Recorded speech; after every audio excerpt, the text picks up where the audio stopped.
생애상사 듣는 속은 항아리.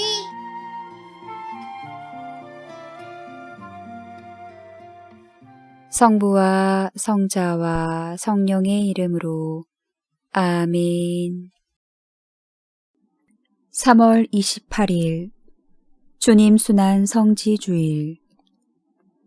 마르코 복음 14장 1절에서 15장 47절의 말씀 가운데 15장 1절에서 39절까지의 말씀입니다.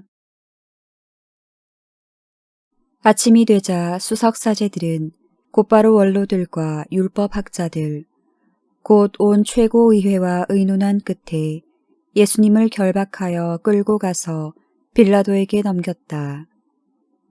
빌라도가 예수님께 물었다. 당신이 유다인들의 임금이요? 예수님께서 대답하셨다. 내가 그렇게 말하고 있다. 그러자 수석사제들이 여러 가지로 예수님을 고소하였다. 빌라도가 다시 예수님께 물었다. 당신은 아무 대답도 하지 않소? 보시오, 저들이 당신을 갖가지로 고소하고 있지 않소? 예수님께서는 더 이상 아무 대답도 하지 않으셨다. 그래서 빌라도는 이상하게 여겼다. 빌라도는 축제 때마다 사람들이 요구하는 죄수 하나를 풀어주곤 하였다. 마침 바라빠라고 하는 사람이 반란 때에 살인을 저지른 반란군들과 함께 감옥에 있었다. 그래서 군중은 올라가 자기들에게 해오던 대로 해달라고 요청하기 시작하였다. 빌라도가 그들에게 물었다. 유다인들의 임금을 풀어주기를 바라는 것이오? 빌라도는 수석사제들이 예수님을 시기하여 자기에게 넘겼음을 알고 있었던 것이다. 그러나 수석사제들은 군중을 부추겨 그분이 아니라 바라빠를 풀어달라고 청하게 하였다. 빌라도가 다시 군중에게 물었다. 그러면 여러분이 유다인들의 임금이라고 부르는 이 사람은 어떻게 하기를 바라는 것이오? 그러자 군중은 거듭 소리 질렀다. 십자가에 못 박으시오! 빌라도가 그들에게 물었다. 도대체 그가 무슨 나쁜 짓을 하였단 말이오? 군중은 더욱 큰 소리로 외쳤다. 십자가에 못 박으시오! 그리하여 빌라도는 군중을 만족시키려고 바라빠를 풀어주고 예수님을 채찍질하게 한 다음 십자가에 못 박으라고 넘겨주었다. 군사들은 예수님을 뜰 안으로 끌고 갔다. 그곳은 총독관저였다. 그들은 온 부대를 집합시킨 다음 그분께 자주색 옷을 입히고 가시관을 엮어 머리에 씌우고서는 이렇게 말하며 인사하기 시작하였다. 유다인들의 임금님 만세! 또 갈대로 그분의 머리를 때리고 침을 뱉고서는 무릎을 꿇고 엎드려 예수님께 절하였다. 그렇게 예수님을 조롱하고 나서 자주색 옷을 벗기고 그분의 겉옷을 입혔다. 그리고 예수님을 십자가의 못박으로 끌고 나갔다. 그들은 지나가는 어떤 사람에게 강제로 예수님의 십자가를 지게 하였다. 그는 키레네 사람 시몬으로서 알렉산드로스와 루포스의 아버지였는데 시골에서 올라오는 길이었다. 그들은 예수님을 골고타라는 곳으로 데리고 갔다. 이는 번역하면 해골터라는 뜻이다. 그들이 모략을 탄 포도주를 예수님께 건넸지만 그분께서는 받지 않으셨다. 그들은 예수님을 십자가에 못 박았다. 그러고 나서 그분의 겉옷을 나누어 가졌는데 누가 무엇을 차지할지 제비를 뽑아 결정하였다. 그들이 예수님을 십자가에 못 박은 때는 아침 9시였다. 그분의 죄명패에는 유다인들의 임금이라고 쓰여 있었다. 그들은 예수님과 함께 강도 둘을 십자가에 못 박았는데 하나는 오른쪽에 다른 하나는 왼쪽에 못 박았다. 지나가는 자들이 머리를 흔들며 그분을 이렇게 모독하였다. 차란, 성전을 허물고 사흘 안에 다시 짓겠다더니 십자가에 내려와 너 자신이나 구해 보아라. 수석사제들도 이런 식으로 율법학자들과 함께 조롱하며 서로 말하였다. 다른 이들은 구원하였으면서 자신은 구원하지 못하는군.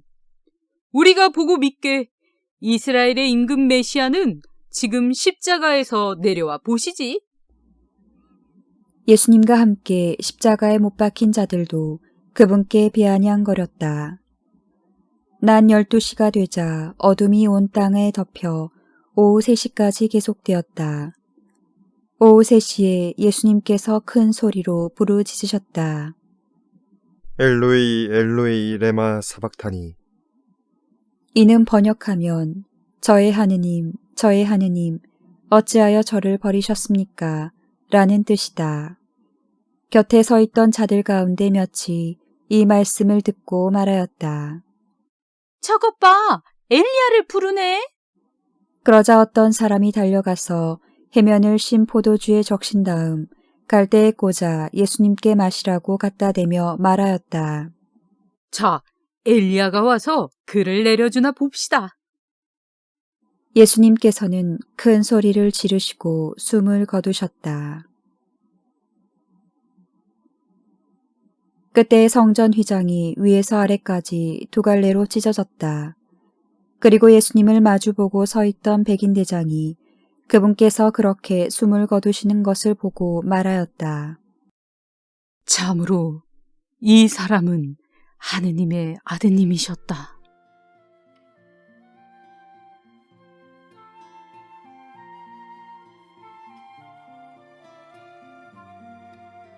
한 유명한 성직자가 인간적으로 부족한 모습을 보여 크게 배신감이 들어 괴롭다는 신자를 만났습니다.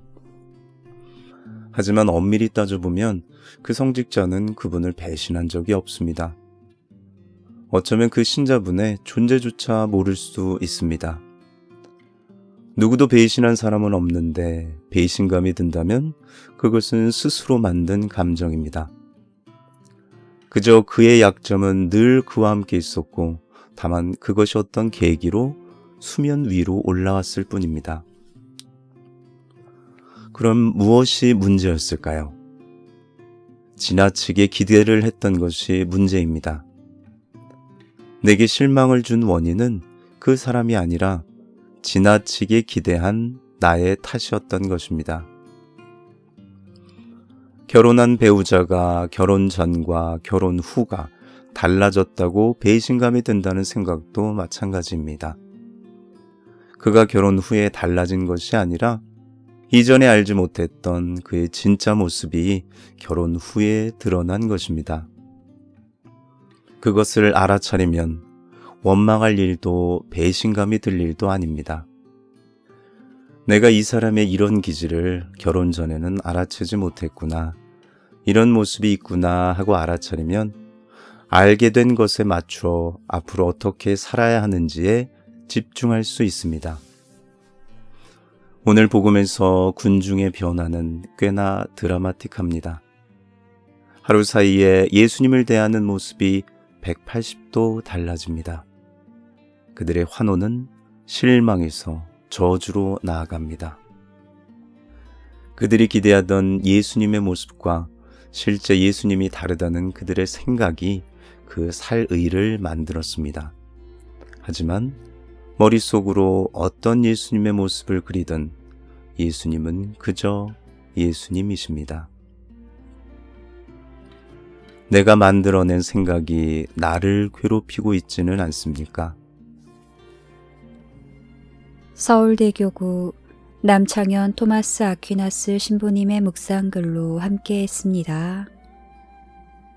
성부와 성자와 성령의 이름으로 아멘. 생활성서사에 온라인 클래스가 있다는 거 아세요? 바로 가톨릭온. 생활성서사에서 출간된 교재의 저자 그리고 역자가 직접 강의까지 하는 고품격 온라인 클래스입니다. 비대면 시대, 성경 공부에 목마른 이들을 위한 영혼의 오아시스. 지금 검색창에서 가톨릭온을 쳐보세요. 성경 공부의 새로운 맛을 느끼실 수 있으실 겁니다. 가톨릭온으로 오세요. 많이 많이 사랑해 주세요.